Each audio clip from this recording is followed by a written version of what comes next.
So, imagine this. Your entire world, political, social, just collapses. The powers that have ruled for centuries are suddenly swept away by a totally foreign force. What do? I mean, how do you make sure your culture, your faith, actually survives?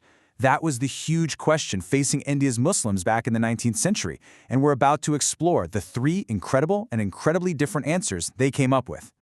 All right, so here's how we're going to break this down. First, we have to look at the crisis itself. Then we're going to meet the three major groups that rose to meet that challenge: the purifiers, the builders, and the unifiers.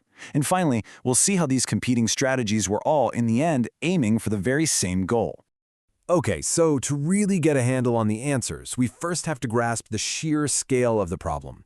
This wasn't just some political shuffle. For them, it was a deep existential crisis. And this timeline, wow, it really tells a story of one devastating failure after another. In 1831, you have an early attempt at armed resistance that just gets crushed. Then the 1856 mutiny ends in total disaster. That's pretty much the final nail in the coffin for Muslim political power in India. By the middle of the century, the community is completely under the thumb of a foreign, non-Muslim power. The old world was just gone. But here's where it gets really interesting. When the leaders looked around for someone to blame, they didn't just point to technology or bad political moves. No, they looked inward. Their conclusion was that the root of their political collapse was actually a spiritual one, a failure to live as proper Muslims. And that diagnosis is the absolute key to understanding everything that happens next. So, that brings us to the fundamental question, right? With the caliphate, the historic center of Islamic political and spiritual life, now just a distant memory, and with British administrators calling all the shots, how could the Islamic faith itself be preserved and revitalized for the next generation? This is the challenge that three totally different movements stepped up to try and answer. All right, first up, we've got the Ahl-i Hadith. The best way to think of them is as the purifiers. Their answer to all this external chaos was to retreat into a state of internal spiritual perfection. Their strategy was, you could say, a defensive one. If the world outside is corrupt and hostile, what do? You build an impenetrable fortress of faith. And the bricks for that fortress? Well, they could only be found in the purest source material, the original scriptures, totally free from centuries of interpretation and tradition.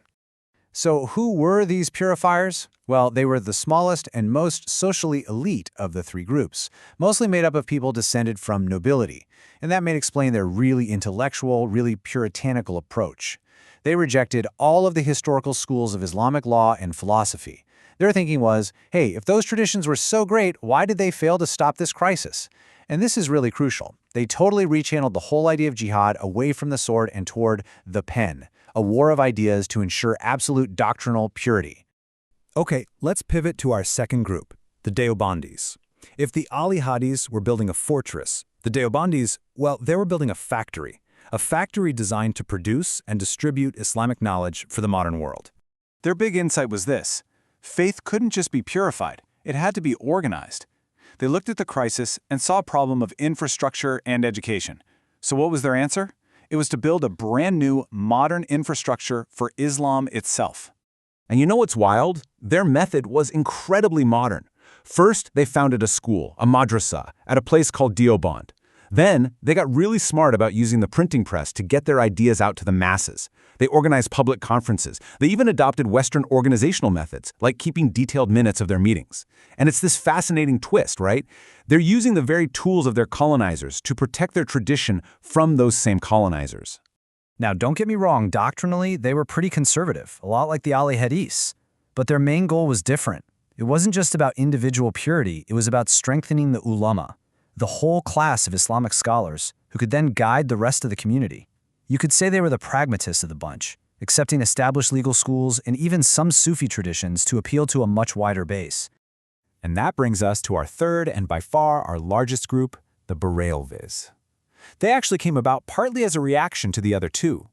See, if the purifiers wanted to shrink Islam down to its absolute core and the builders wanted to organize it, the unifiers wanted to embrace it in all its popular, lived reality.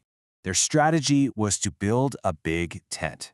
So instead of coming in and telling everyday people, hey, everything you're doing is wrong, the Barelvis decided to organize, defend, and give a proper theological foundation to the folk Islam that was already being practiced by millions, especially out in the rural areas. And the absolute key to their whole approach, it comes down to this really subtle but super important distinction. The Barelvis argued that most of these popular practices weren't anti-Quranic, they were just extra-Quranic, meaning they didn't contradict the scripture, they just weren't explicitly mentioned in it. And that little distinction was their theological key to unlocking a massive movement. So what kind of stuff are we talking about here?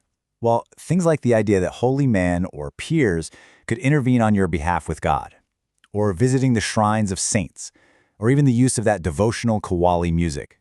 So instead of calling these things corruptions that needed to be stamped out, the Barelvis saw them as part of Islam's living, breathing tradition and worked to unify and structure them. All right, so we've got these three really different groups, right? And they were often in some pretty fierce debates with each other. Let's pull it all together now and see how they stack up. Okay, so let's do a quick rundown. You have the Ahl-i Hadith, our purifiers, a small, elite group totally focused on doctrinal purity. Then you've got the Deobandis, the builders, a more middle-class movement using modern institutions to build up the scholar class. And finally, the Barelvis, our unifiers, the biggest group by a long shot, organizing the rural masses by defending their folk traditions. So you see, three totally different strategies, and each one makes a lot of sense when you see who their audience was. But it's so important not to lose the one thread that connects all of them. Because despite all their different methods, and believe me, they had some harsh criticisms for each other, they were all driven by the exact same motivation, to find a way for their faith and their community to survive and hopefully thrive in this new, uncertain world of colonial rule. And this all kind of leaves us with a much bigger question, doesn't it? One that goes way beyond 19th century India. When any culture faces an existential threat, what's the most effective strategy for survival? Is it a return to a pure original state? Is it adopting new tools to build for the future?